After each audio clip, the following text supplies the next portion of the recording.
अरहतो सम्मा बुद्धं शरणं गच्छामि।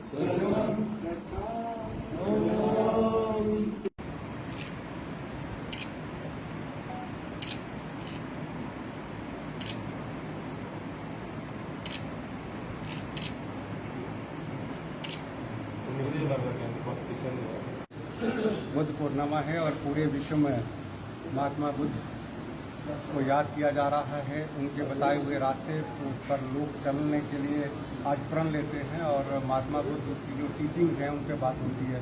महात्मा बुद्ध जो थे वो नेपाल में लुम्बिनी में वो पैदा होते हैं और भारत के गया में उनको ज्ञान प्राप्त होता है और ज्ञान प्राप्त होने के बाद वो समस्त मानव कल्याण के लिए बंधुता, समता, समानता, अहिंसा और कई प्रकार के उन्होंने जो अपने उपदेश लोगों को जीवन में परिवर्तन लाया है और मानवीय सोच को भी आगे बढ़ाने का काम किया है।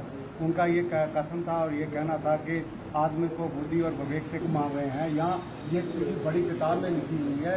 जब ये किताब लिखी गई थी उस समय की परिस्थितियाँ क्या थी और इसको बड़े सारे लोग मानते हैं, इसलिए ये बात ठीक नहीं हो सकती है। बुद्धि और विवेक से चीज़ें मान करके मौजूदा परिस्थितियों को ध्यान में रख करके आप मानवीय कल्याण के लिए आप काम कर सकते हैं। तो आज उनको हम अपनी भावभीनी श्रद्धांजलि करते हैं और उनके बताए हुए मार्ग पर चलने के लिए प्रण लेते हैं कि उनका ये मानना था कि हजारों खोखले शब्द जो है वो किसी काम के नहीं है और एक ही शब्द वो विश्व में और देश में और मानव में शांति ला सकता है। तो वही एक शब्द साकार साथ हो सकता है। इसी बातों को लेकर के हम भावभीनी श्रद्धांजलि अर्पित करते हैं और उनके चरणों में दुआ गोएं कि वो इतना बल और शक्ति बख्शे कि समाज जो है दुगना तरक्की करे और समाज। आज एक बहुत ही महान दिन है। आज बुद्ध पूर्णिमा है। आज के दिन महात्मा बुद्ध जी ने जन्म लेके इस संसार का उत्थान किया। तकरीबन 2000 वर्ष से भी पूर्व महात्मा जी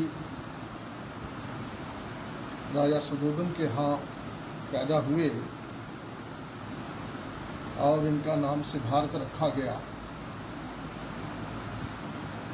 जब इनके जन्म की बात आती है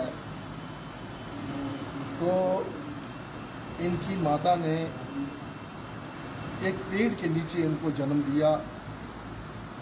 प्रकृति को मंजूर था और कितनी अद्भुत बात है कि एक ऐसी महान आत्मा जिन्होंने राजपाट, ऐशो आराम, सुख साधन जितने जीवन के हैं उनका त्याग करके एक सच्चाई की खोज के लिए निकल पड़े और सच्चाई की खोज में निकलते निकलते उन्होंने अपने आप को प्रकृति से ही जोड़ लिया।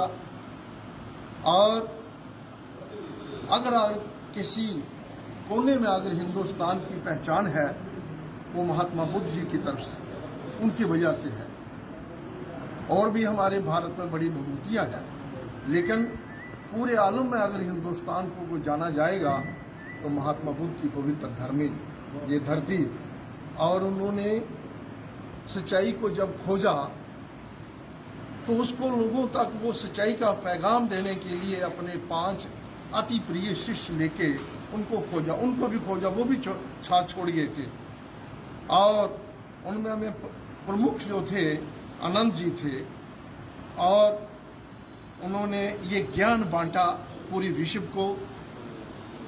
और फिर ऐसा प्रभाव हुआ कि बड़े बड़े राजे महाराजे इनके अधीन हो गए, इनको स्वीकार कर लिया, इनकी टीचिंग को, शांति का पैगाम दिया, सीधे साधे उसूल जीवन के उन्होंने लोगों को बताए।